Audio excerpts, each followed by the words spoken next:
15 महीने में कांग्रेस पार्टी ने जनता की सेवा की है, भ्रष्टाचार पर लगाम लगाई है। पहले आर्थिक चुनौती थी, फिर आपदा की चुनौती थी, फिर राजनीतिक चुनौती थी। इन तीनों चुनौतियों का हमने सामना किया और हिमाचल की जनता का हम धन्यवाद करना चाहते हैं कि जनता का प्यार हमारी सरकार के साथ बना है। निश्चित तौर पर हमने 15 महीने में जो कार्य किए हैं, चाहे ओल्ड पेंशन स्कीम को लेकर है, चाहे हमारी जो बेटियां हैं जो 18 साल की उम्र पार कर चुकी है उनको आजीवन पेंशन देने की बात है, हर महीने 1500 रुपया देने की बात है, उसके हमने फॉर्म भरवाने शुरू कर दिए हैं। और लाहौल स्पीति ज़िले में तो पहले ही शुरू हो चुकी है, उनको सबको मिल चुकी है और पूरे प्रदेश में ये हमने शुरुआत की है और एक साल में 18,000 रुपया देंगे।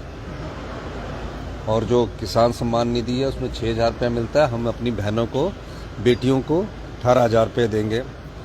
विधवाएं 1,15,000 हिमाचल में उनके बच्चे पढ़ते हैं स्कूल में, मेडिकल कॉलेज में 1 लाख मेडिकल कॉलेज की फ़ीस होती है, नर्सिंग की फ़ीस होती है, प्रोफेशनल कोर्सेज की फ़ीस होती है, हॉस्टल की फ़ीस है।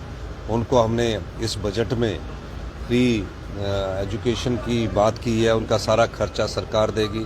70 साल से ऊपर के जो बुज़ुर्ग हैं उन बुज़ुर्गों की जो हेल्थ से संबंधित जो भी है वो सारा खर्चा सरकार उठाएगी। और पहली बार इतिहास में मनरेगा की दिहाड़ी 60 रुपये बढ़ी है, जो 1 अप्रैल 2024 से लागू हो गई है। हिंदुस्तान का हिमाचल प्रदेश पहला राज्य बना जहाँ दूध पर MSP दिया गया, मिनिमम सपोर्ट प्राइस दिया गया। हिंदुस्तान का हिमाचल प्रदेश पहला राज्य बना जहाँ प्राकृतिक खेती गेहूं पर MSP 40 रुपये प्रति किलो के हिसाब से दिया गया, मक्की पर 30 रुपये प्रति किलो के हिसाब से दिया गया। गाय का दूध मिनिमम सपोर्ट प्राइस 45 रुपये फिक्स किया गया, भैंस का दूध 55 रुपये फिक्स किया गया।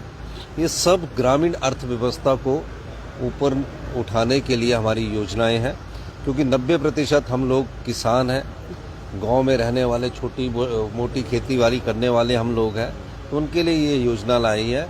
और हम जनता की अदालत में बताएंगे कि हमने आपके 15 महीने में सरकार ने आपके हित के लिए कार्य किए। सर, निश्चित तौर पर जो फैसले आपने सत्ता में आते ही लिए हैं वो भूतों न भविष्यति की तर्ज पर देखे जाते हैं और साथ ही साथ अब तो 1.5 साल ही अभी मुकम्मल हुआ है और गारंटियों को भी मुकम्मल करने की आपने जो वो शुरुआत इनिशियल स्टेज में ही कर दी थी पहली कैबिनेट में। बावजूद इसके क्यों बार बार भारतीय जनता पार्टी ये कहती नजर आ रही है कि भैया 10 गारंटी जो है वो अभी तक जो है वो झूठी है, खोखली है, मुकम्मल नहीं कर पा रहे हैं, लोगों को ठगा है, इसलिए जो उनके विधायक तक जो वो चले जा रहे हैं? देखिए, अभी तो सिर्फ 1.5 साल नहीं हुआ, 15 महीने हुए और 1.5 साल जून में होगा, जुलाई में होगा, तब तक और गारंटियाँ पूरी होगी। अब उन्होंने तो झूठ बोलना है, लोगों को ठगना है। ओल्ड पेंशन स्कीम मिल गई, वो गारंटी नहीं थी।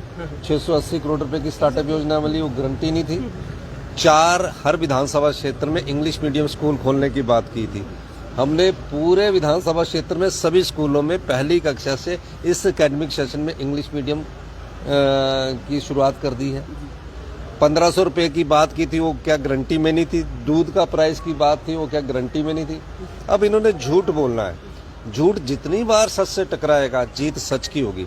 जब लोगों के सामने नजर आ रहा है तो ये जितना मर्जी झूठ बोल ले, और इसलिए झूठ के पर कभी झूठ बोल बोल कर लोगों का ध्यान अपनी ओर आकर्षित करते हैं, जो कि सत्य नहीं है।